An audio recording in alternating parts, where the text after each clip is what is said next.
Porque você não entendeu a inteligência desse investimento. E você não pode dizer o que eu entendi ou o que eu não entendi, Pablo. Aí você está querendo ler dentro da minha cabeça, né? Se você ficar menos hostil, talvez você entenda melhor. Você que não pode tirar essa conclusão por mim. Segue mas aqui não é um debate, aqui é uma entrevista. Então, assim, se você faz sua pergunta, eu faço a resposta, eu te pergunto algumas coisas, a gente vai seguir na nobreza, senão a gente vai partir para baixaria desse jeito. 1.2 bilhão e acha que vai tirar esse retorno em turismo na Zona Sul de São Paulo. Você falou o valor errado. Esse valor aí não existe para construir um prédio de 1 quilômetro de altura. Então, a gente tem que mudar todo mundo para lá, porque tá barato demais a construção lá. Eu falei valor errado, não tá certinho. Não tá, porque não termina uma obra dessa. Eu sou construtor. A metragem quadrada e a tecnologia para fazer um prédio desse não termina. O valor tá errado, não. Tá errado. Não constrói um prédio com R$1 bilhão. Não é dólar, não. 1.2 bilhão e a minha pergunta... É porque você falou reais. Não, você tinha falado reais. Volta a fita depois, você falou reais. Gente. 1.2 bilhão.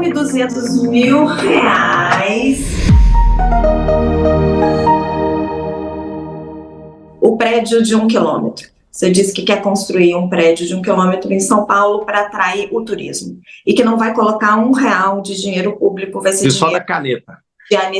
Da iniciativa privada.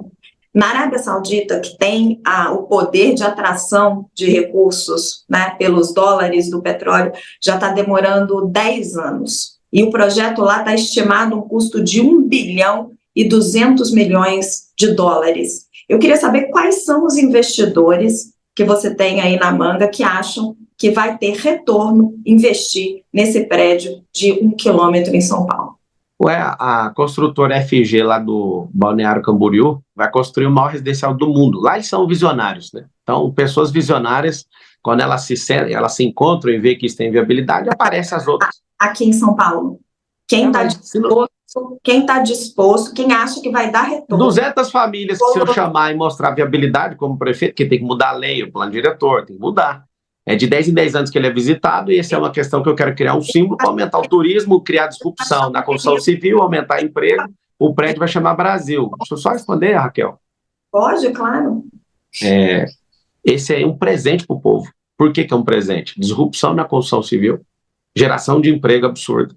Esse prédio eu quero que ele seja na Zona Sul, no meio da periferia, para valorizar a sua área, seu terreno, onde você mora. Hoje, São Paulo está muito concentrada.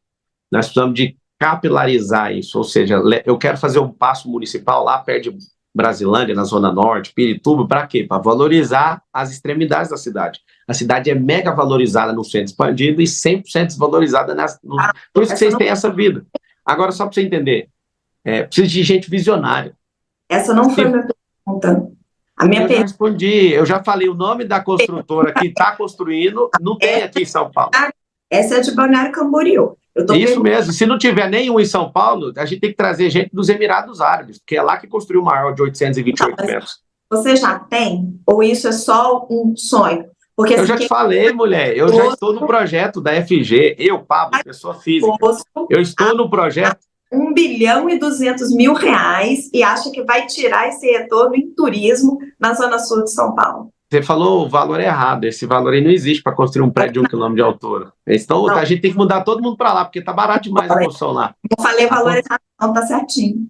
Não tá, porque não termina uma obra dessa. Eu sou construtor. A metragem quadrada e a tecnologia para fazer um prédio desse não termina. O valor tá errado, não. Tá errado. Não constrói um prédio com R$1 bilhão. Não é dólar, não. US$1.2 bilhão e a minha pergunta... É porque você falou reais. Você tinha falado reais. Então volta a fita depois, você falou reais. Gente. US$200 mil. Você não vai... Resumindo, você vai ter uma sala lá, Landinha. Você vai ter uma sala lá para fazer podcast nesse prédio. Eu não preciso de sala lá, eu só preciso que você responda a minha pergunta. Qual que é a outra pergunta? Um sonho ou quem são os investidores que estão dispostos, que acham que vale a pena aplicar esse dinheiro e que vai recuperar isso em turismo? Eu acho que uma conversa levando 200 investidores para fazer isso. Esse é o de menos. Ninguém vai gastar dinheiro público com isso. É o que agora o projeto de pé. Primeira coisa, para ter um projeto desse, eu preciso ganhar a prefeitura. Porque chamar alguém para bancar um projeto sem o cara ser prefeito e sem peitar a Câmara sem peitar o plano diretor, quem vai investir? Eu sou investidor profissional, ninguém vai investir. Agora, você precisa colocar o Marçal para prefeito no dia da vingança, no dia 6 de outubro, vocês vão apertar 28 na urna, vocês vão ver o prédio. Quero entrar num outro assunto que traz muita tristeza para a cidade. Traz muita tristeza para a cidade de São Paulo, quando eu estou aqui nesse momento, inclusive estamos todos aqui, nós três, no centro de São Paulo, e a gente vê a quantidade de pessoas morando nas ruas. Né? No seu plano de governo, o senhor traz um número que até é questionado, até pelo próprio prefeito, de 80 mil pessoas vivendo nas ruas. Mas o seu plano, apesar de trazer esse número muito triste e preocupante, não há nenhum plano exato para tirar essas pessoas da rua. Eu queria saber se o senhor se compromete a retirar essas 80 mil pessoas das ruas da cidade de São Paulo? O nosso coordenador do plano de governo é o Sabará, que era secretário, já foi secretário da prefeitura e secretário do governo do estado, saiu me conhecendo, sabe aonde? Na questão do Rio Grande do Sul, na ajuda de 206 carretas que eu mandei para lá, e ele é uma pessoa comprovadamente que tirou 3.500 pessoas da situação de rua e deu emprego com a Arca, que é uma ONG. Hoje, essa assistência, né, de tirar essas pessoas e cuidar delas, é algo em torno de um pouco mais de 2,6 bi no orçamento, só que 1 bilhão é destinado para essas ONGs que estão ajudando nisso. Só que tem ONG tipo a Craco Resiste, que recebe dinheiro público para manter, para fazer esse negócio continuar. O aumento, quando você fala o número, não foi eu que saí contando o número, nem minha equipe. Isso aí tem números de 60 a 80 mil, mas de todo jeito é um Morumbi lotado de moradores de rua. Essa é uma situação que a gente precisa tratar com emergência. Falar que vai zerar em 4 anos, ninguém conseguiu fazer isso. Agora, tem 3 ambientes: a rua, o abrigo e o emprego. A gente precisa promover essas pessoas. Leva, em média, 7 vezes uma entrevista com a pessoa, segundo o Sabará e a Arca. Eu preciso repetir 7 vezes com a pessoa para ver se eu levo ela para o abrigo. Do abrigo, a gente precisa levar ela para o emprego. E aí está o problema. A Cracolândia hoje não é só crack. A maior parte do problema hoje é álcool. As pessoas estão se beneficiando ali dos abrigos para ficar ali à noite, porque no abrigo você não pode ficar entrando e saindo toda hora. Se for virar à noite, tem que esperar amanhecer para essa pessoa sair. O que a gente precisa? Na formação de emprego, levar essas pessoas, elas precisam de 12 meses a 24. Tem gente que se recupera com 6.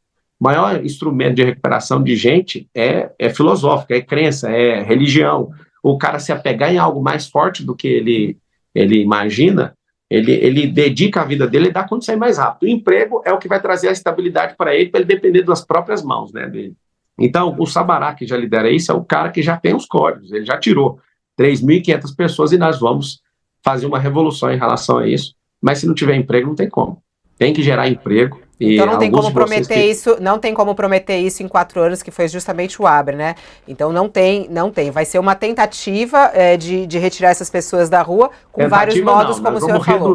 Nós vamos reduzir drasticamente. O Sabará assistiu, quase que zeraram a Cracolândia, mas tem um interesse público por trás por causa desse R$1 bilhão. Não zeraram, né, candidato? A gente sabe que aquilo lá é um fluxo que vai e vem, eu acompanhei muito isso, inclusive o trabalho de Sabará, até mesmo esse número que o senhor fala de 3.500 pessoas, não há comprovação exatamente sobre isso. Há comprovação pela agência de checagem. Isso aí está errado o que você falou, já foi comprovado. É por isso que eu uso o termo comprovadamente. Já foi comprovado. 3.500 pessoas retiradas das ruas durante essa gestão. E que muitas vezes voltam, como a gente sabe que existe esse fluxo. Isso, mas aí retirado e voltado não é a garantia eterna que a pessoa não vai voltar. Ela precisa de estar inserida numa comunidade forte onde ela vai continuar prosperando. Vamos lá, Fábio. Vai lá, zeladoria.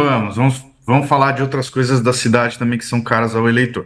A pesquisa da Datafolha apontou no primeiro semestre que 84% dos paulistanos apontam o problema de buracos na cidade, buracos nas ruas, né? Em seguida vem o lixo na rua, em 71%, queda de árvores, enfim. São os problemas mais citados pelos eleitores paulistanos.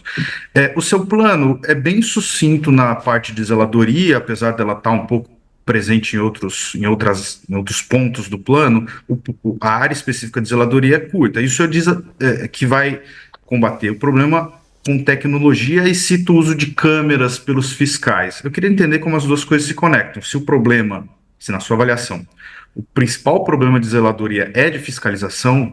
A questão das câmeras, a gente já viabilizou essa questão, não é nem criar, já tem. A gente vai colocar nos caminhões de lixo para fazer uma zeladoria com geolocalização. Uma câmera 360 que vai pegar buraco no chão, vai registrar. Viu o buraco, já tem essa tecnologia. Poda de árvore, está entrando na fiação, já vai registrar. Você imagina, usar um recurso que é o caminhão de lixo, que já está fazendo atividade 1, não precisa de um carro 2 para fazer isso, então um bom gestor, ele gasta menos, né? Ele olha para recursos disponíveis e coloca eles para funcionar. Então a gente vai olhar a questão de limpeza da cidade, calçada, poda de árvore e buraco na rua, tudo com o quê? Com tecnologia. Isso a tecnologia vai mapear, já dá a geolocalização em que é uma fila de trabalho. Inclusive, como eu fui atendente de call center, nós vamos tratar o cidadão de São Paulo como um cliente. Hoje, a pessoa sente que o Estado não está com ela, nem que serve ela. Eu quero criar um sistema de atendimento para a cidade de São Paulo que a pessoa reclama e tem um prazo para responder. E hoje a pessoa é ignorada, como se o Estado fosse uma fortaleza e não fosse o garçom da vida dela. Então, a gente vai mapear essa cidade inteira nisso, usando o caminhão de lixo, para você ter uma ideia. Pablo, você está propondo aumentar o número de subprefeituras de 32 para 96, para ter uma em cada distrito. Isso significa triplicar o número de funcionários, de contratos, de equipamentos. Você sabe quanto custa isso? Se fosse na conta linear, seria o triplo do valor que é gasto hoje, só que a gente vai gastar menos dinheiro. Por quê? Porque está tudo esparramado em muitos prédios, está alugando prédio que não é da prefeitura, a gente vai reduzir isso para um prédio só em cada subprefeitura, então vai ter economia. Hoje, o orçamento das subprefeituras está em 2 bilhões e 800 milhões de reais. Um orçamento para 96 subprefeituras vai para 4 bilhões de reais. O número de funcionários tem que subir para 5.440. Conta linear, que está errado. Não é conta linear, isso é uma estimativa. Claro que é. Não, isso aí é o seguinte, tem um aplicativo 56 que a gente vai fazer... Posso terminar a pergunta? Não foi a pergunta ainda? Não, eu deixo a resposta. Vai lá. O subprefeito é uma indicação do prefeito, mas ele tem muita influência do vereador. Você que é um cara antissistema, está propondo a criação aí de 64 cargos sensíveis a indicações políticas. Por quê? É o seguinte, hoje, do jeito que está, pergunta para o povo. E essa é uma ideia do povo, tá? Tem a prefeitura perto de casa. Nos 96 distritos, a pessoa ela precisa de ir num lugar e fala, agora vai no outro prédio, agora vai nesse. Porque você não entendeu a inteligência desse investimento. Você não pode dizer o que eu entendi ou o que eu não entendi, Pablo. Aí você está querendo ler dentro da minha cabeça, né? Se você ficar menos hostil, talvez você entenda melhor. Você que não pode tirar essa conclusão por mim. Mas aqui não é um debate, aqui é uma entrevista. Então, assim, se você faz sua pergunta, eu faço a resposta, eu te pergunto algumas coisas, a gente vai seguir na nobreza, senão a gente vai partir para a baixaria desse jeito. Seguindo na nobreza. Tá tão... Vamos lá. A conclusão por mim. Pode seguir a resposta. Então, tá bom, obrigado. A questão é o seguinte, se for repetir o modelo fracassado do Ricardo Nunes, que é o atual ex-prefeito, a gente vai aumentar de forma drástica. Quando eu te falei a conta linear, o que é a conta linear? A conta linear é pegar o número e só multiplicar ele por 2, né? Se você tem 32, que é 96, você vai multiplicar isso aí e a gente vai ter 3 vezes o gasto, né? Por 2, não, por 3. Não é assim a conta é simples. A gente vai pegar esses imóveis sem destinação da prefeitura e vamos reduzir o tamanho e vamos migrar para o 56, que é um aplicativo que ninguém está usando. Vários serviços têm que estar no aplicativo, só que eu quero um lugar físico reduzido, que vai enxugar gasto, você não está entendendo. Sobre a indicação, que aí eu termino a resposta, que você falou, essa indicação é sensível, isso é muito bom, porque a Câmara inteira vai estar na minha mão. Todo mundo que fica preocupado sobre governabilidade, que eu acho que é o último bloco nosso aqui, eu estou trazendo vereadores que têm cargo. Tipo, o Rubinho, que é do União, abriu mão do seu fundo eleitoral final dele, que era um grande valor, tempo de televisão para me apoiar. E vários vereadores, depois que viram ele tendo coragem, querem assumir as sanções dos seus partidos para vir comigo, porque sabe que aqui vai ganhar. Então, assim, ter isso é muito bom. A gente vai colocar gente muito séria para fazer isso, mas tudo é por você, é para você ter um atendimento, que você não tem. Você que está me assistindo, que mora em São Paulo, você não tem um atendimento. Você vai ser cliente. Nós vamos tratar você como um cliente de luxo. Você tem que ser atendido. Você não pode. Você vai matar um dia de serviço para ficar rodando em 3 prédios da prefeitura. Vai ter um prédio perto da sua casa. Isso é uma coisa básica. E tem um custo, né? Esse funcionando de verdade. Esse atendimento tem esse custo que, como você disse aí, é alto e tem que ser estudado. Eu queria ir para a mobilidade. Nosso tempo está voando e tem um assunto que eu acho extremamente importante, que são as mortes no trânsito. Eu não sei se você viu ou não os números que a gente tem do primeiro semestre desse ano, e são muito tristes. 32% de aumento, 520 vidas perdidas nas ruas da cidade de São Paulo nesse primeiro semestre desse ano. A gente tem ali, em algumas cidades que são vistas como cidades, né, do futuro, cidades inteligentes, cidades seguras, metas bem ousadas como Paris, que fala inclusive de zerar o número de mortes no trânsito. Isso não consta no seu plano de governo, algo para reduzir mortes de trânsito. Queria saber, isso te preocupa? Você tem alguma ideia de como reduzir as mortes no trânsito de São Paulo? A gente está com um problema que a nossa cidade está entre as tops do mundo, né, em violência no trânsito. Lembra que eu falei sobre o ensino de inteligência emocional? A gente tem violência no trânsito e essa violência tem a ver com a pessoa não saber dialogar. A gente tem uma violência no trânsito, eu vi aí esses dias um cara numa Porsche, matou o outro atropelado porque quebrou o retrovisor. As pessoas estão perdendo a noção do que é a vida, do que é o respeito, do que é a segurança. A gente investe isso na escola, no braço educacional, em todas as empresas. Eu quero treinar a cidade de São Paulo na habilidade socioemocional para a gente conviver junto.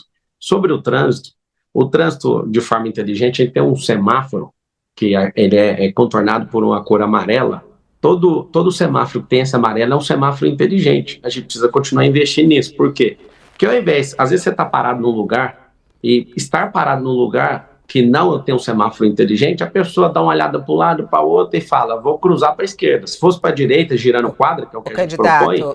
Só olhando nessas cidades, e eu já estudei profundamente isso, e também conversando com vários especialistas, o caminho mais eficaz e talvez um dos principais é a redução de velocidade. A gente teve mudanças aqui em São Paulo, por exemplo, com a chegada do Dória como prefeito, né? O Acelera São Paulo, não sei se você lembra. Ele aumentou a velocidade nas marginais. O senhor pretende reduzir? O senhor pretende... Não vai reduzir. Não vai reduzir velocidade. Na cidade de São Paulo, o senhor pretende reduzir a velocidade em alguns lugares? Nessas cidades que eu citei aqui, nós temos ali velocidade máxima de 30 km por hora.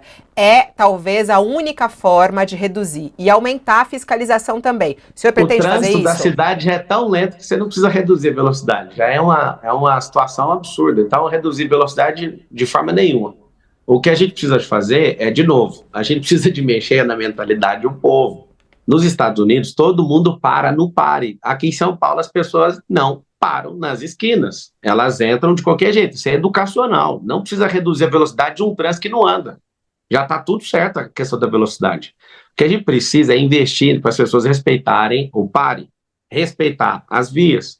Numa discussão, não entrar nessa loucura. Quando diminuir essa criminalidade, com a oferta de emprego, a gente vai ter um trânsito menos hostil, fica todo mundo preocupado, com o vidro fechado, o povo fica tenso dentro de um trânsito, que é lento, isso vai aumentando a instabilidade emocional das pessoas, ela fica irritada com essas artérias travadas, que são essas grandes avenidas, e tem gente que leva 1h40 para chegar em casa todo dia, ou seja, a gente precisa, melhorando a mobilidade, né, criando as vias expressas, está aí no plano, os bolsões de estacionamento nas 10 rodovias que entram na cidade de São Paulo, criando essas soluções, conseguindo viabilizar o giro de quadra à direita com sinal vermelho, igual nos Estados Unidos, sequenciado por um pare, a pessoa tem que chegar, parar, olhar e girar a quadra. Não é contra a quadra, é giro de quadra.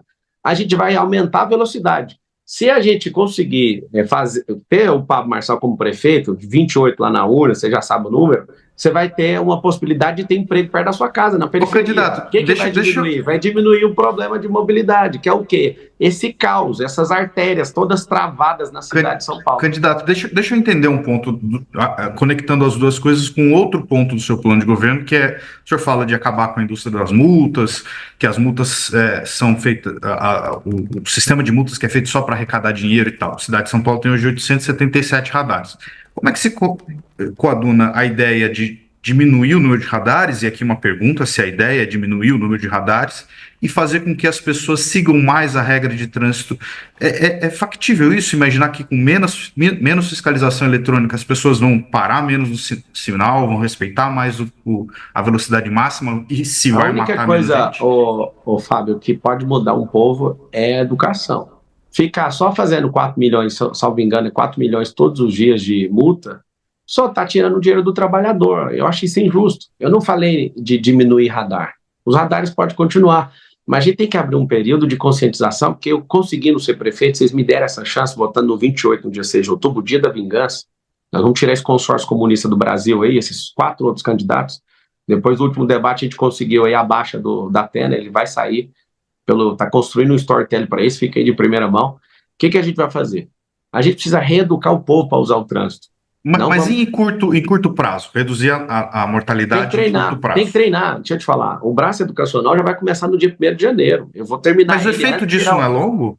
É claro, mas tem que começar. Se tivesse começado há 5 anos atrás, a gente estava tranquilo hoje. Não, concordo, mas eu digo para efeito mais rápido, para redução de mortes. O efeito mais rápido é falar com gente.